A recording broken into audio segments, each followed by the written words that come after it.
과학이 있는 곳이면 어디든 찾아간다. 찾아가는 과학 토크쇼 People in Science 시작합니다. 우!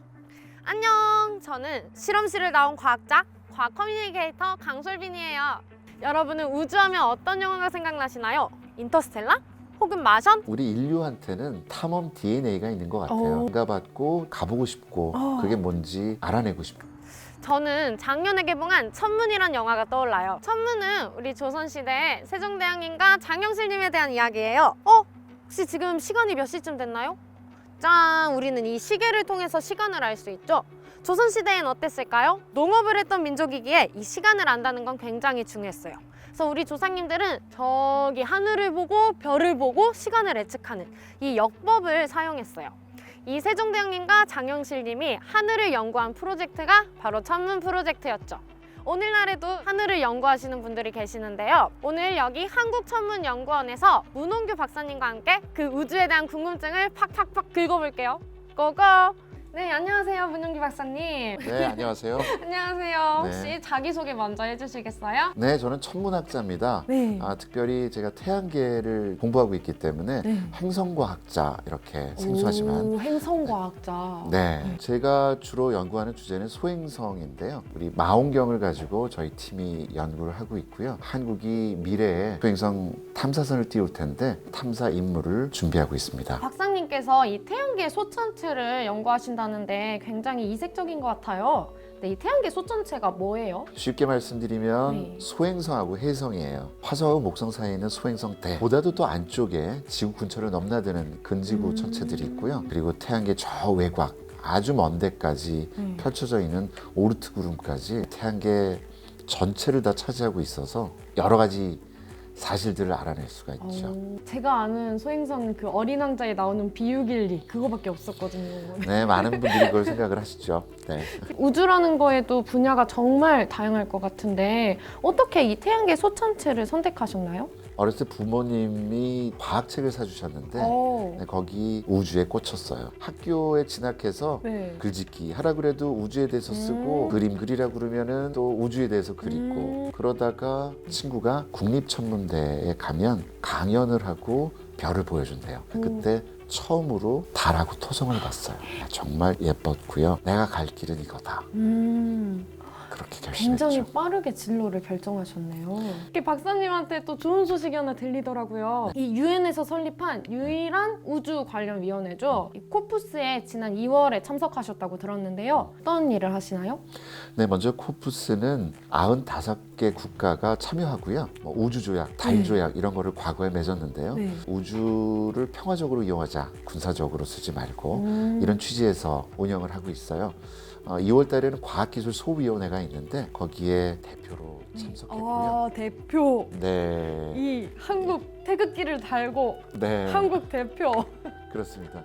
한 10개 정도의 의제가 있는데 그 중에 네. 하나가 지구 충돌 위험성이 있는 근지구 천체예요. 네. 네, 그래서 거기 참여하고 있습니다. 매년 가고 있어요. 결국 이 우주를 지키는 일을 하시는 거네요. 지구를 지키는 일이에요. 결국 우주를 지키는 거죠. 그런가요? 마치 가디언즈 오브 갤럭시? 어벤져스 약간 영웅이랑 같이 인터뷰하는 느낌이에요.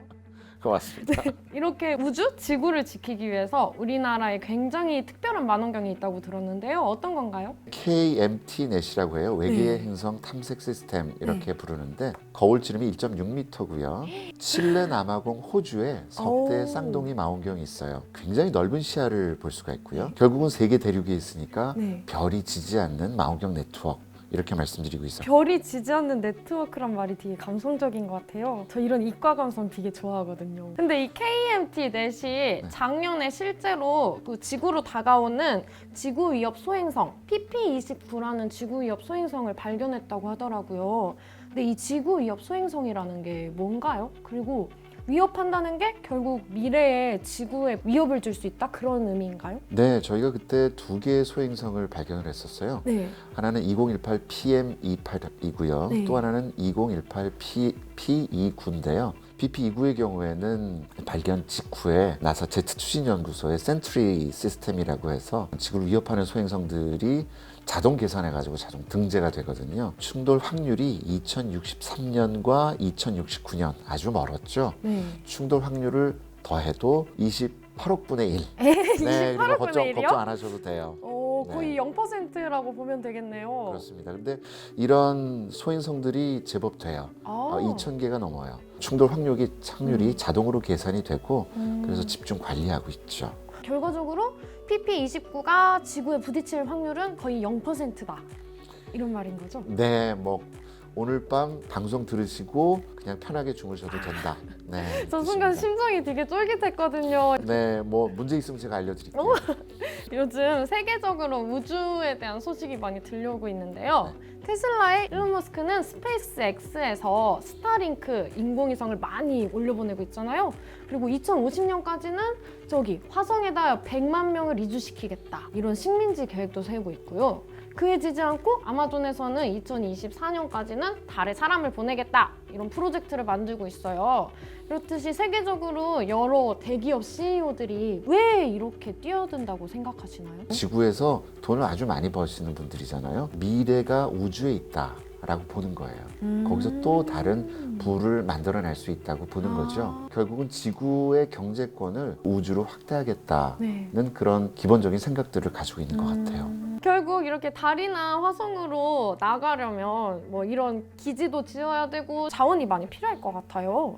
그러면은 이 중간에 소행성을 두고 자원을 채취하면은 우리 인류의 활동 영역이 더 넓어질 수 있다고 해요. 그럼 왜 그런 건가요? 일론 머스크 같은 분들은 네. 화성에 100만 명이 살 수 있게끔 네. 기지를 만드는 게 꿈이다 이렇게 얘기를 하잖아요. 그러려면은 굉장히 많은 인프라를 건설을 해야 될 거고요. 그 이전 단계에 자원과 에너지를 우주에서 조달을 해야겠죠. 지구에서 그거를 다 가져가기에는 너무 비용이 너무 클 힘들죠. 테니까요. 네. 네, 그래서 그 유력한 후보가 소행성인 소행성이다. 왜냐하면 소행성 중에서 탄소질 소행성에는 지하에 물 얼음이 있을 거라고 생각이 돼요. 이걸 전기 분해하면은 로켓 연료하고 산화제를 네. 얻을 수가 있는 거죠. 그 다음에 소행성들 중에서 광물하고 희귀 원소 같은 것들을 품고 있는 소행성들이 많다고 알려져 있어요. 그거를 채굴해서 기지도 만들고 영역을 개척하겠다는 거죠.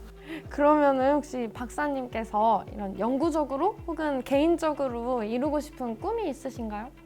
한국이 이제 달 탐사에 이어서 소행성 탐사 계획이 있고요. 그 다음에 화성을 탐사한다. 네. 이렇게 선언적으로만 표현되어 있는데요. 미래 한국의 화성 탐사의 밑그림을 그리는 일에 참여하고 싶다. 그런 개인적인 소망을 가지고 있어요. 나중에 박사님께서 이렇게 밑그림을 그리신 화성 탐사선에 제가 꼭 탈 수 있기를 바랄게요. 이게 멋진 꿈인 것 같아요. 네. 무사귀환하시기 꼭 박사님의 꿈 이루셔가지고 우리가 또 뉴스에서 박사님을 만나뵐 수 있기를 기대하겠습니다. 네. 드디어 마지막 질문이에요. 우리 피플인 사이언스 공식 질문이죠. 박사님께 과학은 땡땡이다. 과학은 무엇인가요? 네, 저는 공기라고 말씀드리고 싶어요. 과학은 공기다. 네, 숨 쉬고 사는 공기, 밥 공기 말고. 어떤 의미에서 공기라 하신 건가요?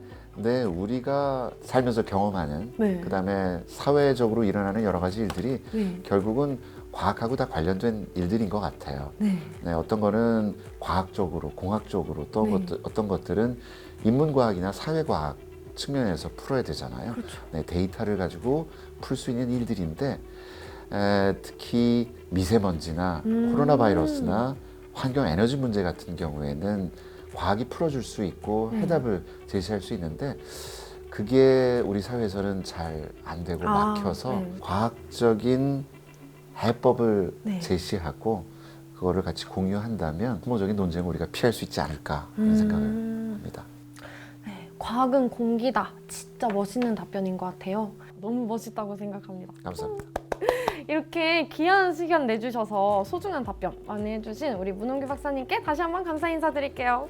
네, 감사합니다. 저는 이제 세계 여행의 꿈을 넘어서 이 우주로 나가보는 꿈을 꿔봐야겠어요. 그 꿈이 이루어질 때까지 함께 화이팅! 화이팅!